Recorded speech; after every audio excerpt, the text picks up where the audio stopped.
Hello, hello, everyone. My name is Nancy Taye Aragbaye. I am the visionary and the organizer behind the LeadHERship Gala. And I'm so excited because we are back with another honoree. And I'm so excited to be interviewing Nancy Davordzi. Can you please introduce yourself? Thank you for being here this evening. Thank you, thank you, thank you to my namesake Nancy. Hi everyone, I am Nancy Davordzi. I am everything you want me to be. I absolutely love it. And I really think you are everything that we want you to be because you are actually a serial entrepreneur who Yeah, really does it all. So you are everything I that am we I am want. a jack of all trade, master of none. Literally.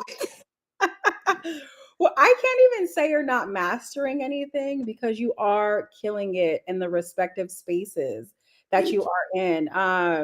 And I'm just going to let you guys know right now, Nancy, and maybe it's because it's our namesake. But Nancy is very humble and does so much and does not tell her story. And when we created the platform of the LeadHERship Gala, it was for that exact reason. Often I see so many Black women doing amazing things with limited resources, limited funding, limited everything, limited support, and they kill it and they don't tell anybody.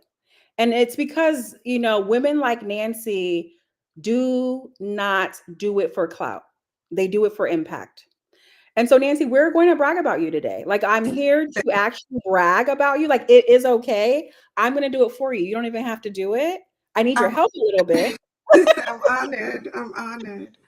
We Uh, need your help because we're going to hyper today. And the LeadHERship Gala is about telling the stories of women, of trailblazers who are literally opening up new paths, using their innovation, their ideas, disrupting the current systems that we're in, and really like bringing new visions to the world to make it a better place. And so, Nancy, I actually do want to talk about you today and all of the things that you're doing. And what you are mastering. Can you just share a little bit about your serial entrepreneur endeavors that you have? And we'll get into your story, but there's some amazing things that she's doing, and I'm putting you on the spot. That's okay. Thank you so much for having me, and thank you for honoring me.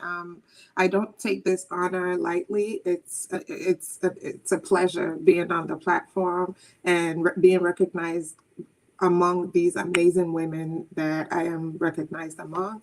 So thank you for recognizing that. We appreciate it. Like you said, it's about the impact. For me, it's always about, yes, we want to make money in this life that we're in, right? But it's about who can I impact? Who am I impacting? And it's important because we have a lot of young girls that are looking up to us. They're watching without us knowing. So for me, I'm always about the impact. But first, let's start with what I do. I run 3 Jamaican restaurants called Fireside Restaurant. Hoo. That's really my grassroots. That's my baby, nurtured from nothing to something today. In the Metro Atlanta area, Lithonia, Decatur, and Jonesboro, coming to an area near you. So let us know where you would like to see us. Um, and, for me, it's all about, like you said, impacting. And we have so many young people that walk through the door. They come in and, some of them might have been homeless and we hire them. And then next thing you know, now they have a car, they have an apartment. And that's the impact that I look forward to, knowing that I've been able to change their lives, not just by being their employer, but also being able to impact them mentally. A lot of them come, they have different problems and we're able to solve them. And if I can't solve them, I find someone that can solve. And I also do run a Airbnb in Ghana. So for anyone going to Ghana, hit us up. I have an 18-unit apartment in Ghana in the heart of Accra. um, and then we have African Union ATL, which is what we'll talk a lot about today, which is something very dear to me, as a foreigner who has friends who are foreigners or children of foreigners. this organization is very, very dear to my heart because I feel like there's a lot of us in the diaspora that just need to connect. Mm, And I've always felt like we're disconnected in a way, and so for me it was like, how can I bring my people together, right? Like we can meet up and have drinks and party, but how can we impact ourselves? How can we impact each other? And so I came up with this thing where I realized that a lot of Africans that I talked to did not know that there was something called Africa Day or African Unity Day, or African Union Day. And so the more I talk to people, and I'm like, how about if we celebrated that day? mm, We came together and celebrated, but in a networking setting, not just celebrate and we cheat, we toast, and then that's it. How about we network and see, what do you do? How can your business benefit me? How can my business benefit you? Where do you live? What do you, just connecting, like networking on the highest form. And mm, that's how Afro Vibes was born. And the first Afro Vibes was great. I think we had about 80 people on the first Afro Vibes. And we were happy with that number because it's like the first event, and that many people showed up because people didn't know what it was. Most of the times we don't want to spend money because you're like, oh, it's just another event. But people showed up. Year two, I think we went up to close to 200. And year three, there was so many people that showed up at year three.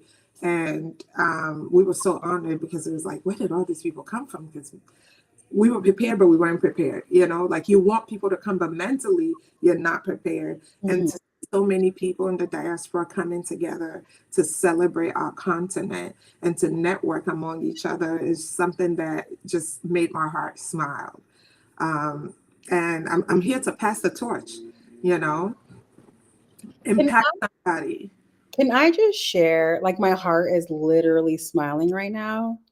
And you started off by thanking me for this platform, but I thank you. Like honestly, this platform is for you. It's for women like you. Like I am so thankful and grateful for the work and the vision that you have, that I have to tell your story.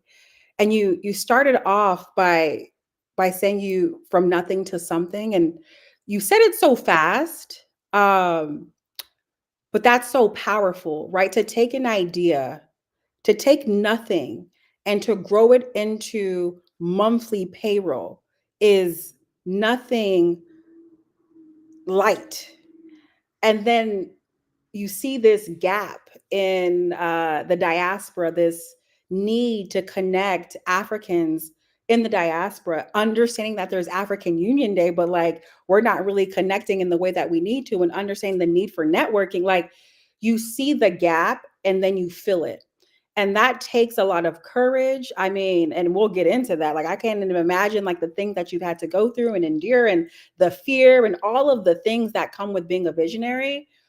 And you did that, right? So taking that, it's like carrying this mantle of transformation on your back. So I'm here today to say thank you.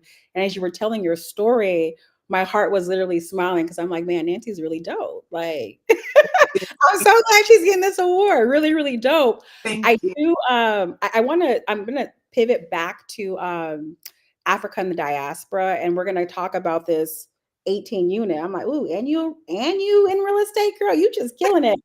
But I want to quickly talk about the three chain restaurant that you have, soon to be more. Y'all just let her know where you want her, and she's coming. But I want to talk about how did this even start, and what was that journey like, getting to three restaurants and employing multiple people. And I'm so glad they have you because they've been able to change their life because they've worked for your company. Quickly, just share a little bit about that process. Yes, so I'm a marketing major. Um, I started working in marketing, and I would always come to Atlanta with my partner, and it was like every time we come, he's Caribbean, I'm African, clearly from Ghana, and he would always have a problem with the food, and I'm like, it's not bad to me, like to me, it's almost like being a hairdresser. Every time you get your hair done, when you get home, you're gonna fix it back the way you feel like you want it because they didn't do it right. So I always felt like, okay, he's Caribbean, so he's judging the food based on his grandmother's cooking, right? And so he would always have a problem with the food. And I jokingly said, "Oh, we should open a restaurant here," because he was already in the restaurant business in Boston. And he's like, "Yeah, I don't know how that's gonna work. We live in Boston." And I was like, maybe I'll move. And I loved my job then because I was making six figures. So I loved my job. Anyone that knew me knew that like I was not gonna leave that job because I was not expecting that pay. Like I landed that I was within the company and just got promoted overnight because the person that had the position had to move out of the country. So I was happy with my job, right? And so just like a joke, I mentioned it to his cousin, and his cousin's like, "Well, there's a pizza shop that's closing up the road from me. I don't know if you want it." And then we left. We went to Boston. And then one day his cousin called and was like, "Hey, they closed the pizza shop. I talked to the landlord. He said, next time you guys come talk to me." And it all started as like a joke until it became a reality. And then I got scared because I was like, oh, this is real. Like you spoke this into existence. That's why you got to be careful what you speak, because sometimes we pray to God for things and we're not even ready to receive that. Right. So I prayed to God for it and I was not ready, but God was like, "Girl, put on your big girl panties and let's go, because this is what you asked me for." And I literally had to move from Boston to Atlanta. At first I was like, okay, I'll do 2 weeks here, 2 weeks back and forth. I tried it and it was like, no, you need to be here because the business needs you. It started we had one employee who I still have a relationship with. She's moved on to work out of school, but she was the very first employee I hired. So I was the dishwasher, the cook, the cashier, the prep. I was literally doing everything for 2 years, like in the kitchen, blood, sweat, and tears, because it's like a kid, you nurture it to life. And I would say it was not easy because, one, I'm African. Do I know how to cook? Yes. My mom had a restaurant for 20 years when I was growing up. Was I in the kitchen with my mom? Not really, because I was always in boarding school, right? So I knew how to cook. I knew how to cook Caribbean food because I was always curious about different recipes. So I always cooked different stuff. But the challenges with when I hired my first cook, and I'm like, "I need to train you on how I want the food to be, because before you came, I had consistency." And he's like, "Well, you're not Jamaican. You can't teach me how to cook Jamaican food." And boy, that was probably my most challenging time. But once I got over that, and I mean, we bump heads the time he's like, "I'm out of the kitchen," because like Jamaicans and Africans, we're cousins, but like we also are like Strong personality. yeah. I'm like, "Get out of my kitchen." He's like, "I'm going. Don't call me again. I'm not coming back. We're gonna see who's gonna make the dumpling for you." And I'm like, "Oh, I learned how to make the dumpling now. I don't need you." And then he'll leave. 3 days later, he'll come back. "Oh, hey, I'm sorry." I say, "I'm sorry." The best part is when two adults can realize, hey, even though you were wrong, it takes two. I was also wrong. And then we apologize and we went back together. And um, a few years later, after we opened location one, our customers are always like, "Oh, I always have to drive down to you guys. Let me find you a spot." Like every location that we've opened has been because a customer like recommended it. Like, "Hey, there's a spot open." It's never been, do I want to grow? Yes, I've always wanted to grow because I believe in growth. But it's always, I feel like the customers pushed us. Like they made us and they pushed us, right? So never really done like any big advertisement. It's always been more of word of mouth. Mm. As you're talking, I'm like, oh, and I don't even know if you know who you are, but I'm gonna tell you who you are. I As, tell me. as Nancy, as you were speaking, I'm like, huh, Nancy is literally a problem solver and a gap filler, but it comes from other people's problems. Like I haven't really heard you much in this story. And so as you're telling me about how the Jamaican restaurant started, it's like, oh, your partner complained about the food every time. And you're like, well, I'm gonna solve his problem. I'm gonna just create the Right? restaurant so he don't get mad anymore. Yeah. So you're saying that and it's lovely. And then I hear that The customer said, "Hey, I'm having to drive too far. I need your restaurant in another location." And you Mm-hmm. know what? Sure. I'm going to solve your problem. And you are an example of the blessings that come when you prioritize other people. And when you get into business to solve other problems, people's problems, there is abundance that follows that. And Amen. so, yeah, I just thank you for sharing. So, as you're talking, I'm like writing down lessons, and I think it's very powerful. And another thing, you said something, uh, when two adults realize that they're wrong, right? Like people are able to move forward. So as you're telling your story and the friction that you had with your one of your first employees, uh, Absolutely, yeah. there's there's also a humility that's present. So you're the boss. You're actually the owner of the business, Yeah. but you still have humility to where you can interact with the people who work for you in a way that lets you all come to a resolve. And so that's really showcasing and demonstrating your leadership. And so I just want to share these lessons that I'm picking up because we're saying this is the leadership Impact Award. And there are people that are looking at the platform and saying, how can I be nominated? And what can I do next year? And all of these different things. And I don't want people to look at this platform and see the beauty and the elegance and think this is for clout. This is not about looking fly and getting an award and smiling. No, the people that are being awarded are doing the real work. They're doing the real work of leadership. They're doing the real work of impact. They're doing the real work of being stressed and tired and constantly thinking about other people. That is how Nancy is on this platform. So if anyone's thinking about how can they be nominated, you got to do the real work. And I am happy that I have people like you who can make impact sexy. I want people, and it is sexy because Nancy has three businesses. She's employing people. She had an 18 unit in Ghana. She has African Union. Like its impact is actually really sexy. It's fun. It's attractive when you're in it for the right reason. Yes.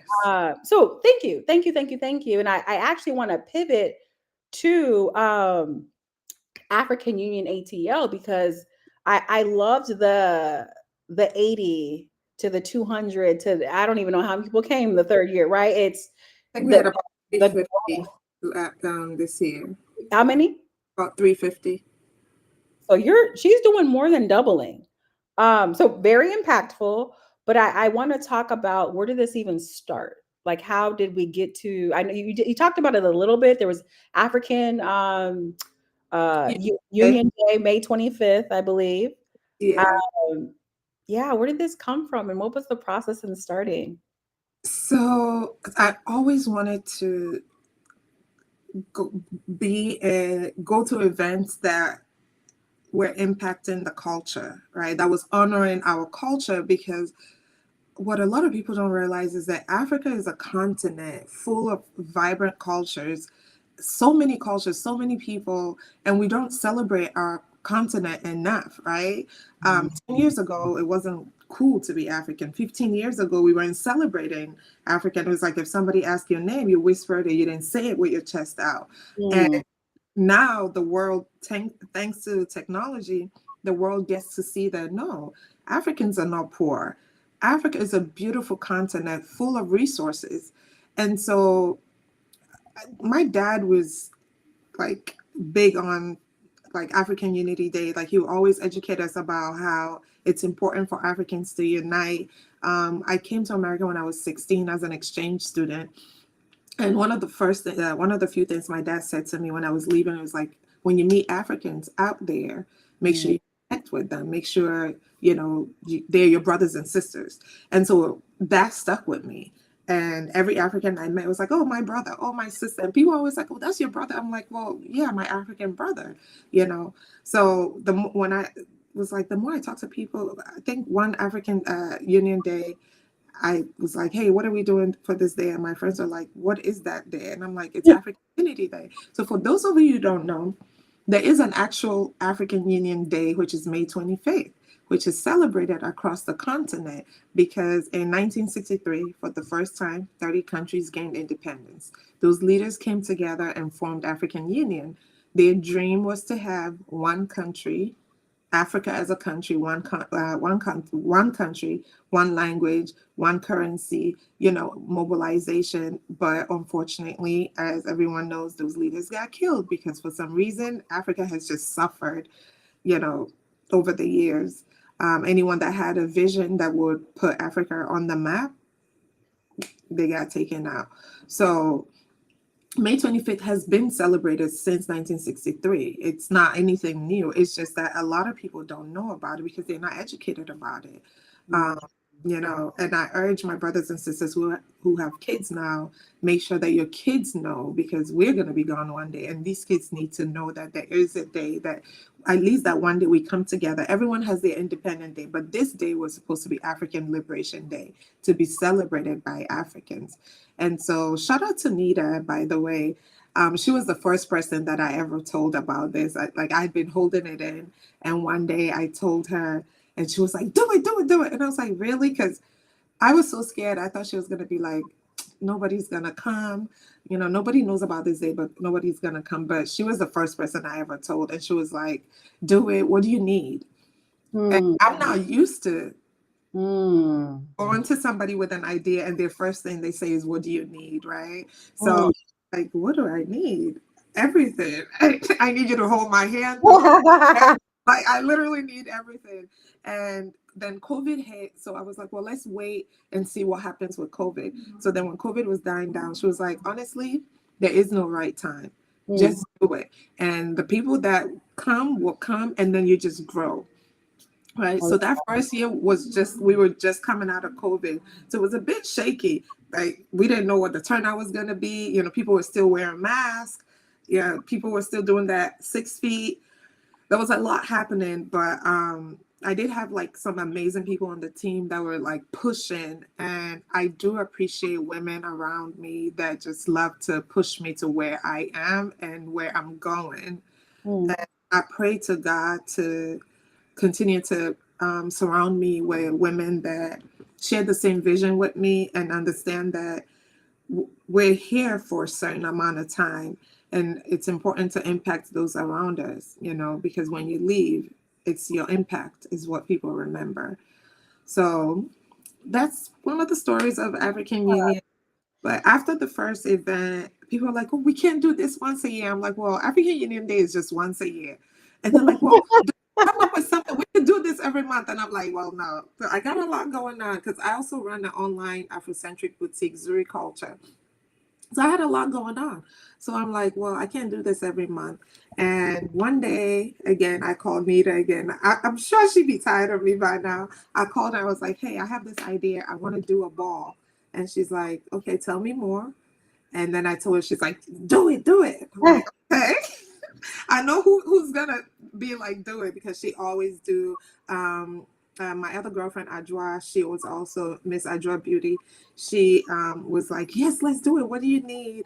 And literally, they've helped me put a team together. And we're like, let's have a ball. So Afro Vibes is more casual. We're outside, we're having fun, we're connecting, we're networking. But Afro Ball is more of an elegant gala where we're celebrating Black excellence in the diaspora while honoring our African heritage.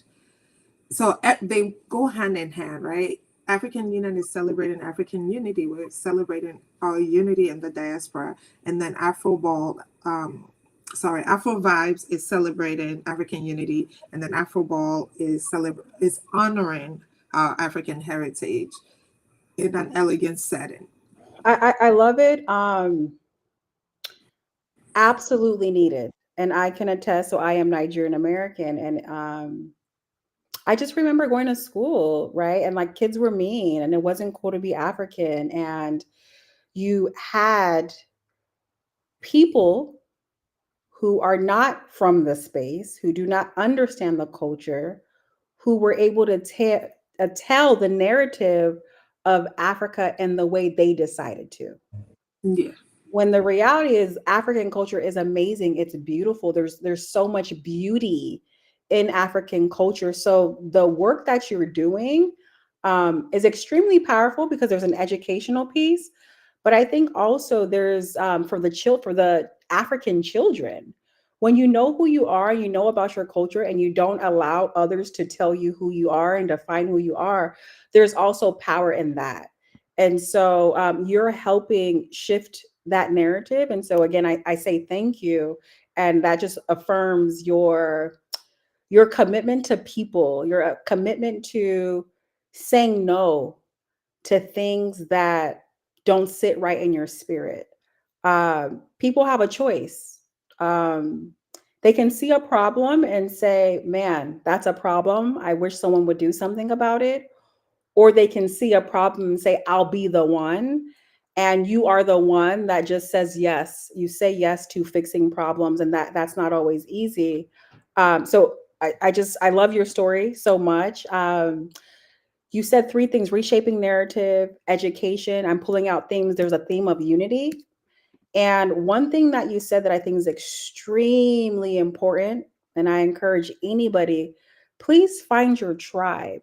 Yes. Please find your tribe, because you have your person or your people that you can go to, and you can be vulnerable enough to share your vision. Having a vision and then is one thing, sharing it out loud is another, and then actually doing it, that's a whole nother thing.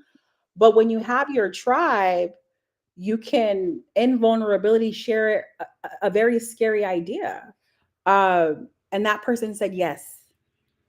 And today I want to talk about what happens when you say yes to a vision. And because your girl Anita, who has helped us actually with our technology challenges that we've had today, uh, We've come a long yeah, way. yeah, you really all should share the award, because I'm just like, she's truly a champion. Yeah. But when you say yes to someone's vision, it it impacts the world. And so Nancy, you are impacting and shaping the world, but it's because someone was behind you and said yes. And that's what this gala is about. It's about, look at what Nancy has done. And can we talk about like resources, and can we talk about support that you've had from, like, whether it's just people before they saw the vision, because everybody wanted to get on it after they see it After, physically, sadly. after they see it physically. But visionaries see things before they happen. And you saw a lot of these things, but with this African Union ATL, what type of support, if any, did you have? What type of resources were they limited? Was it in abundance? How, like, what did that look like when you talked about, like, what do you need to pull this thing off? It's events like these are always about money, right? It's Mm, always, but then you don't have that resource, and so it's everything is on you. Um, uh, but I would say that literally my tribe has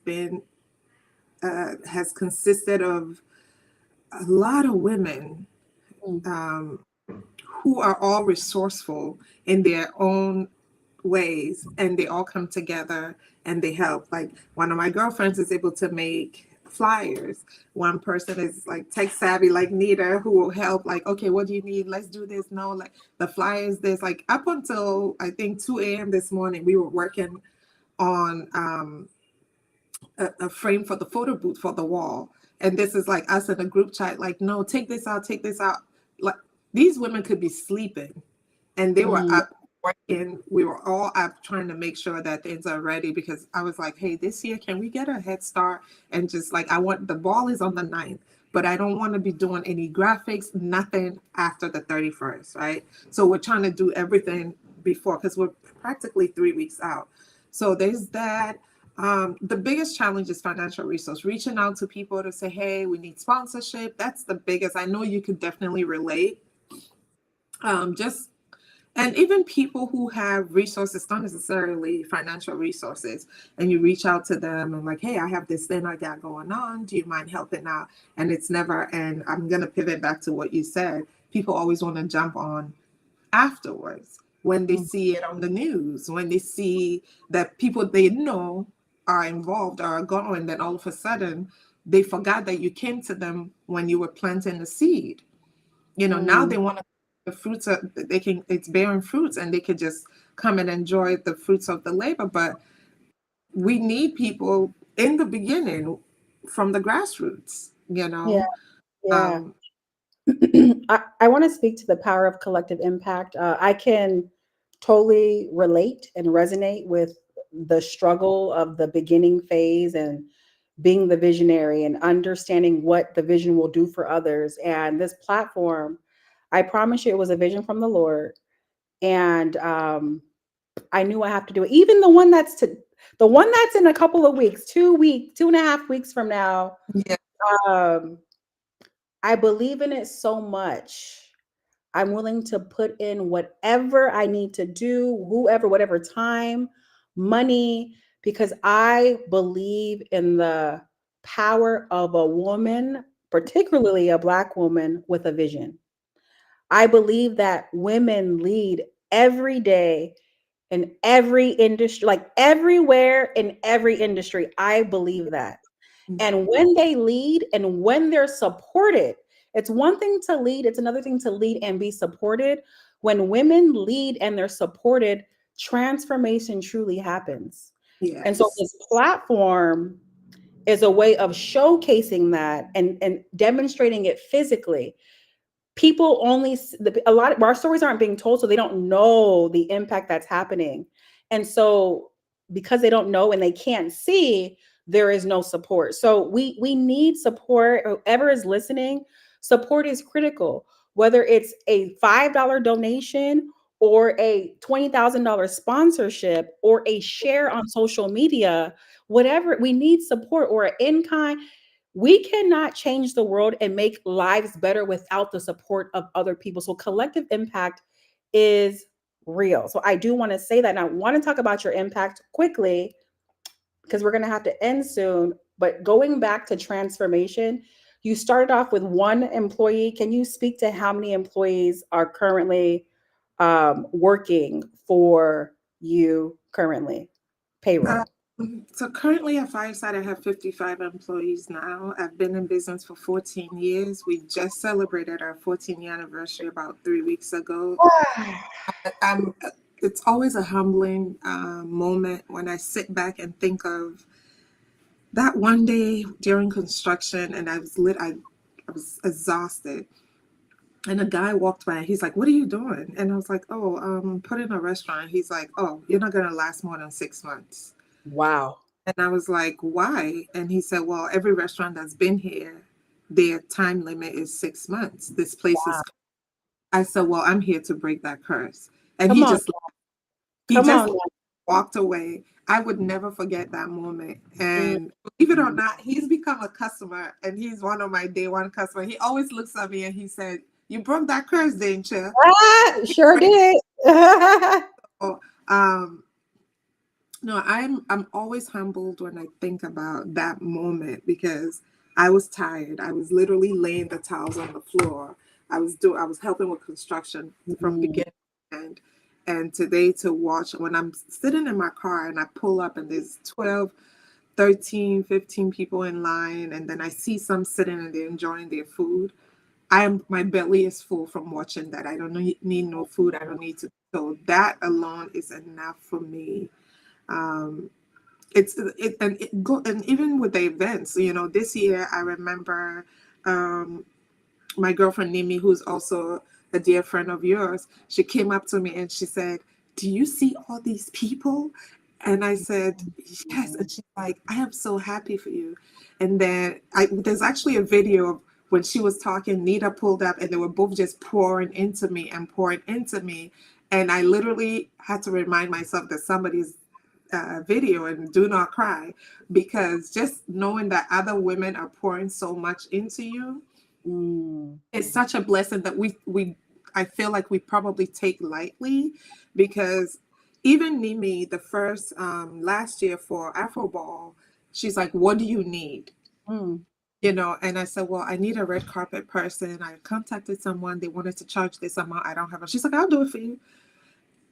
And I called Nita right away. I was like, "Nene said she'll do it for free." Like, I couldn't even get it up. I was like, where do these people reside? You know what I mean? Because you don't get too much of that. So I'm Mm-mm. extremely humbled by the love that I get from the tribe that I've surrounded myself with. I am extremely grateful for them, and I pray that God bless them and honor their heart desires literally every day. I, That's my I am in agreement with that prayer. So, amen to that. I just want to again thank you for your work. All of the lives that you're impacting, some you know and some you don't. From your employees to the families that you get to transform. I don't know how many people are in their families, right? But the impact is beyond the individual that you can see. And that's what I want people to see. This icon that you see behind you with the radiating light, that is a representation of the work that happens when you allow women to lead in a way that they get to share the vision with the world, and that when there's support. So the radiating light doesn't happen without support. So thank you. When you see light radiating, it goes far beyond the eye can see. So the impact that you're making with um, Fireside, with Afro Vibes, with Afro Ball. It it's far beyond what you can imagine. I just pray that it continues to grow and be magnified, and then you get the support and the resources that you need. And I am committed to using this platform to share your story and share your impact. And when we understand that when you win, we all win, when we adopt that mindset, I mean, I really think the world will truly be like a better place. We have to make impact sexy. We really do. So thank you for thank caring enough about people to say yes to a vision. yes, and thank you. Thank you for creating this space and recognizing amazing women doing amazing things in their own space. And like you said before, most of these women are doing this for the impacts, not for the clap, not for the award, but just being recognized without trying. We're truly honored that you created that space. And I can't wait till November 3rd. I'm literally trying to get my dress. I have three choices of dresses I want to wear. So I'm excited. I can't wait to celebrate with all these amazing women that you have that are being honored. Well, thank you. And I say all the time, just because she doesn't do it for the clout doesn't mean she doesn't deserve the credit. So Yes. November 3rd is about giving you all the credit that is well deserved. Okay. Very well deserved. And I'm excited to go to Afro Ball the week later. So A week one, later, yes, yes. girl. So I'm So gonna if let you my haven't hair got your tickets literally for down. November 3rd, grab your tickets and come Yes. celebrate. So come to the gala on November 3rd and then come and let your hair down with me, please, because I'm stressed. So November 9th is gonna be my time to like really just let it all out, let it all out my system. Yes, So it's going to be a great event. any final words for the audience today, and how can they be a part of Afroball? Final words. When you have a vision, don't be afraid to explore that. Mm. Um, and it's okay to share your vision with somebody that you trust, because sometimes we're so worried about, what if this person steals my idea? You know, you know your tribe, you know who has your best interests at heart. So when you have a vision, explore that vision. Don't sit on it too long. Don't try to make it perfect. It's okay. Just start and then perfect it as you go. Just start. Just start. You can find us on socials, African Union ATL. We're also, that's Instagram, TikTok. We're not on Facebook. We'll probably start a Facebook because we have a few older people that are like, hey, I only do Facebook. So, but follow us, African Union ATL. The ball is November 9th. Tickets are on VIP Social. Link is in our bio on our socials. Come and let's celebrate and honor beautiful African culture, celebrate Africans in the diaspora, Black people in the diaspora. We're celebrating everybody Black. All are invited. We're celebrating you, and you. So pull up in your numbers and come let your hair down. Bring your business cards, anything, any business materials. We'll have a table for you to, showcase your business cards, anything that you do. Please make sure you network when you come. Don't just come for the dance. Don't just come for the food. The food is always amazing. Don't just come for that, but network. I can't emphasize how important it is to network so we could circulate the dollar among us. You know, Absolutely. Absolutely. Others do it, so why can't we do it? Um, Absolutely. Other races do it, and we are the only race that do not circulate the dollar enough. So I can't emphasize that enough. Circulate the dollar. Hey, if you see me, come give me your card. Hey, I own a printing service. Hey, I own a tailoring shop. Like anything. I own 3 restaurants. I'm always looking for T-shirts. I'm always looking for flyers. I'm always looking to do menus. I'm always looking for something. Heck, I'm looking to buy a live goat. So that's please, when you see me at Afro Ball, grab me. However, grab my hand. I don't have hair, so you don't have that to grab on. But come up to me and say, "Here's my business card," and let's exchange, let's network, let's see how we can circulate the dollar among us. All right. She said it here. Thank you so much. And I'll end with join us at the LeadHERship Gala. Like this night. I'm so excited. I'm so biased. It's a night of elegance. It's a night of excellence. Come dressed very nice. Enjoy yourself. Have a nice dinner. See the award show. See the performers and celebrate these women of impact who are literally putting community on their back. Like, help us celebrate these women because they deserve it. You can get your ticket. You can click this QR code at the top right hand corner. Go to leadhershipgala.com and join us. Or you can simply make a contribution or reach out to me and donate your time, volunteer, in kind. Like, just do something. Don't watch, do something and help us support women with a vision. So I will end there. Thank you so much for being here today. Thank Thank you you. for being a trailblazer. Thank you for being a woman of impact. And I honestly cannot wait to honor you on November 3rd. Thank you so much. Thank you for having me. No problem. And I will see you soon. Yes, bye. Bye.